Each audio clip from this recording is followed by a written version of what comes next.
തദ്ദേശ തെരഞ്ഞെടുപ്പിൽ സീറ്റ് നിഷേധിച്ചതിന് പിന്നാലെ ബി.ജെ.പി. നേതാവ് ജീവനൊടുക്കി. തൃക്കണ്ണാപുരത്ത് വിമത സ്ഥാനാർത്ഥിയായി നിന്ന ബി.ജെ.പി. നേതാവ് ആനന്ദ് കെ തമ്പിയാണ് ആത്മഹത്യ ചെയ്തത്. തൃക്കണ്ണാപുരത്ത് തന്നെ സ്ഥാനാർത്ഥിയായി പരിഗണിച്ചില്ലെന്നുള്ള ആത്മഹത്യാക്കുറിപ്പ് പുറത്തുവന്നു. സ്ഥാനാർത്ഥിയാകാനുള്ള താല്പര്യം നേരത്തെ അറിയിച്ചിരുന്നു. തന്നെ അവഗണിച്ച് മണ്ണ് മാഫിയക്കാരനായ ആളെ സ്ഥാനാർത്ഥിയായി നിർത്തി.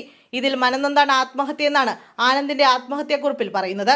തന്റെ ഭൗതിക ശരീരം കാണാൻ ബി.ജെ.പി. പ്രവർത്തകരെയും ആർ.എസ്.എസ്. പ്രവർത്തകരെയും അനുവദിക്കരുതെന്നും ആത്മഹത്യാക്കുറിപ്പിൽ ആനന്ദ് പറഞ്ഞു. താൻ 16 വയസ്സ് മുതൽ ആർ.എസ്.എസിന്റെ പ്രവർത്തകനാണെന്നും തുടർന്ന് എം.ജി. കോളേജിൽ ബിരുദ വിദ്യാർത്ഥിയായി പഠിക്കുമ്പോൾ ആർ.എസ്.എസിനെ മുഖ്യ ശിക്ഷയും കോളേജ് യൂണിയന്റെ യൂണിവേഴ്സിറ്റി യൂണിയൻ കൗൺസിലറായും പ്രവർത്തിച്ചിട്ടുണ്ടെന്നും ആത്മഹത്യാക്കുറിപ്പിൽ പറയുന്നു.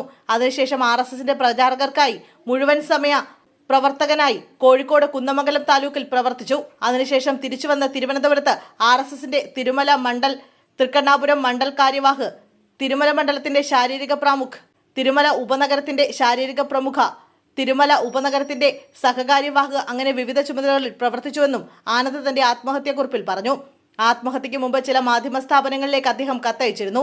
അതിൽ ബി.ജെ.പിക്കെതിരെയും ആർ.എസ്.എസിനെതിരെയും ഗുരുതരമായ ആരോപണങ്ങളും ഉന്നയിച്ചിരുന്നു. തന്റെ ഭൗതിക ശരീരം എവിടെ കൊണ്ട് കുഴിച്ചിട്ടാലും സാരമില്ല, പക്ഷേ ബി.ജെ.പി. പ്രവർത്തകരെയും ആർ.എസ്.എസ്. പ്രവർത്തകരെയും ആ ഭൗതിക ശരീരം കാണാൻ പോലും അനുവദിക്കരുത്. എന്റെ ജീവിതത്തിൽ പറ്റിയ ഏറ്റവും വലിയ തെറ്റ് ഞാൻ ആർ.എസ്.എസുകാരനായി ജീവിച്ചിരുന്നു എന്നതാണ്. മരണത്തിന് തൊട്ടുമുമ്പ് വരെയും ഞാനൊരു ആർ.എസ്.എസ്. പ്രവർത്തകനായി മാത്രമാണ് ജീവിച്ചിരുന്നത്. അതുതന്നെയാണ് എനിക്ക് ഇന്ന് ആത്മഹത്യ ചെയ്യാനുള്ള അവസ്ഥയിലേക്ക് കൊണ്ടെത്തിച്ചതെന്നും യുവാവ് കുറിപ്പിൽ പറഞ്ഞിരുന്നു.